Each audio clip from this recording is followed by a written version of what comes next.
तो भाइयों और बहनों, खुशखबरी आई है। राहुल गांधी ने अंडमान में स्कूबा डाइविंग की और देश का एक बड़ा तबका फिर से आश्वस्त हो गया कि हाँ, यही है हमारे अगले प्रधानमंत्री। अब सुप्रिया श्रीनेत जी ने ट्वीट किया कि मोदी जी ज्यादा लोड न ले, ये करतब दिखाने की कोई जरूरत नहीं। Rahul ji certified scuba diver हैं, आप पानी में मत कूदिएगा। बिल्कुल सही कहा सुप्रिया श्रीनेत ने। मोदी जी को क्या जरूरत है ये सब करने की, वो तो वही काम करेंगे जो उनको आता है, प्रधानमंत्री का कार्यभार संभालने का। ये नाजुक काम राहुल जी पर ही छोड़ देना चाहिए। वो पानी में भी माहिर और राजनीति में भी उतरते रहते हैं। पर मेरा एक सवाल है कि क्या राहुल गांधी इस देश में सिर्फ एक टूरिस्ट है?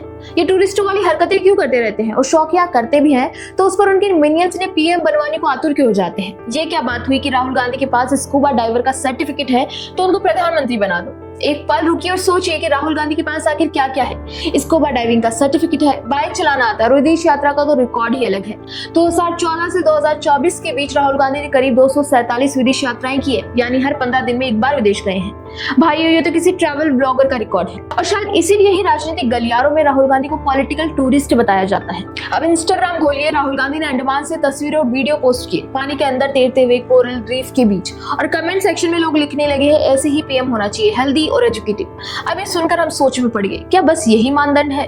तैरना आए, बाइक चलाना आए, विदेश घूमना आए, बस पीएम मटेरियल तैयार हो गया? तब तो भाइयों हमारे मोहल्ले के भैया भी पूरी तरह योग्य हैं। वो रोज स्विमिंग पूल जाते हैं, बुलेट चलाते हैं और हर साल दुबई का चक्कर भी लगाते हैं। बस एक सर्टिफिकेट बनवाना बाकी है। अब असली बात पर आते हैं। कांग्रेस की सबसे बड़ी परेशानी ये है कि राहुल गांधी के राजनीतिक अचीवमेंट्स बहुत जल्दी खत्म हो जाते हैं, तो बहुत वक्त बच जाता है और इस वक्त में वो स्कूबा डाइविंग का कोर्स पूरा कर लेते हैं। संसद में उनकी उपस्थिति ना के बराबर है, बहसों में भागीदारी में भी नदारद रहते हैं। यानी जब संसद चल रही थी, जब बजट पर बहस हो रही थी, जब देश के अहम मुद्दों पर चर्चा थी, राहुल जी उपलब्धि नहीं थी। वो उस वक्त विदेश में होते हैं और संसद तब आते हैं जब उन्हें भाषण देना होता है, 4 रेल निकालनी होती है। कांग्रेस की रणनीति दरअसल बहुत सीधी है। जब राजनीतिक उपलब्धि ना हो तो पर्सनल एडवेंचर दिखाओ, जब नीति ना हो तो नाव की सवारी दिखाओ, जब जनता से जवाब मांगे तो पानी के अंदर उतर जाओ। समस्या सुलझ जाती है, कैमरे को समंदर की खूबसूरत तस्वीरें मिल जाती है और कमेंट सेक्शन में लिख देते हैं अगला पीएम।